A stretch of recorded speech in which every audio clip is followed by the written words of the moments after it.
গভীর রজনী, এমন একটা সময় কারো ঘরে যান, যদি কারো ঘরে যান দরজা নক নক করেন, যদি তাকে বের হয়ে আসতে বলেন আপনাকে ধমক দিবে।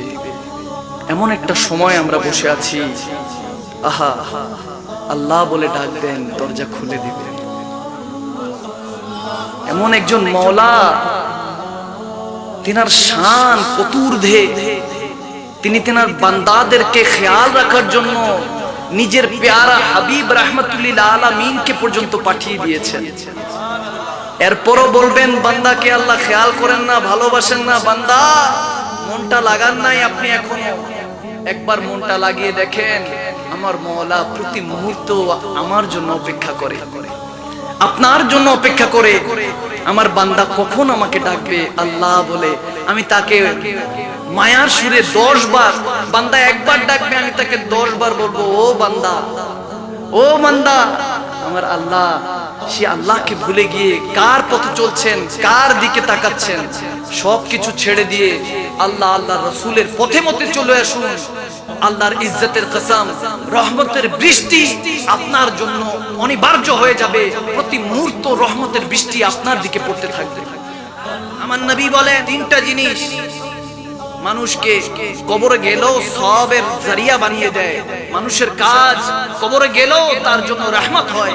3টার মধ্যে প্রথমটা হলো সাদকায়ে জারিয়া। আপনি দান করলেন, সেটা কবরেও যাবে। যখন আপনি কবরে যাবেন সেই সওয়াব কবরেও যাবে, সুবহানাল্লাহ।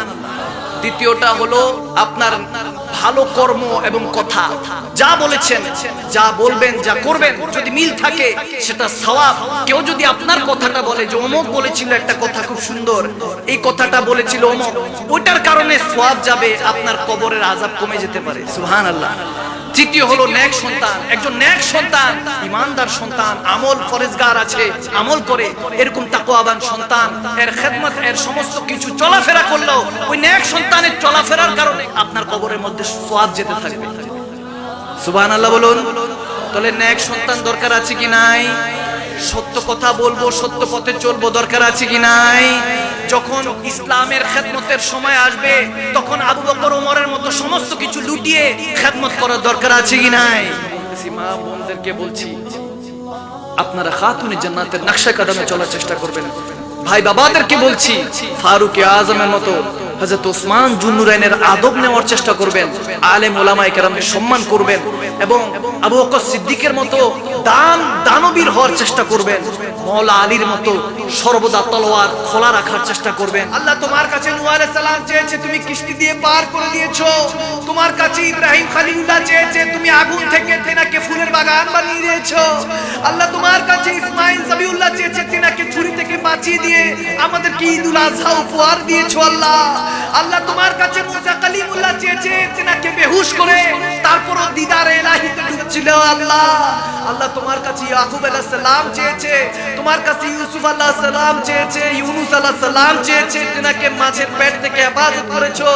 আল্লাহ তোমার কাছে তোমার দয়াল নবী উম্মতরা সাহাবারা চেয়েছে, তেনাদের রক্ত মাখা জিসমের উসিলায় ইসলাম উপহার দিয়েছো। আল্লাহ আল্লাহ তোমার কাছে তোমার হাবিব চেয়েছে, আল্লাহ তেনার দন্দন মুবারকের উসিলায় আমাদেরকে তুমি ক্ষমা করেছো। আল্লাহ আল্লাহ তেনারা তো চাইতে জানতো, আমরা তো চাইতে জানি না। মাওলা তেনাদের চাওয়ার সাদকা দিলাম, তেনাদের উসিলায় আমাদের দোয়াগুলি কবুল করে নাও। আল্লাহ আমরা তওবা করছি, আমরা ফিরে আসবো তোমার পথে, তোমার মদিনা ওয়ালার পথে চলবো, আমাদেরকে ক্ষমা করে দাও। আল্লাহ মুহাব্বতে বলুন আল্লাহ, আর একটু মুহাব্বতে বলুন আল্লাহ, আর একটু মুহাব্বতে বলুন আল্লাহ।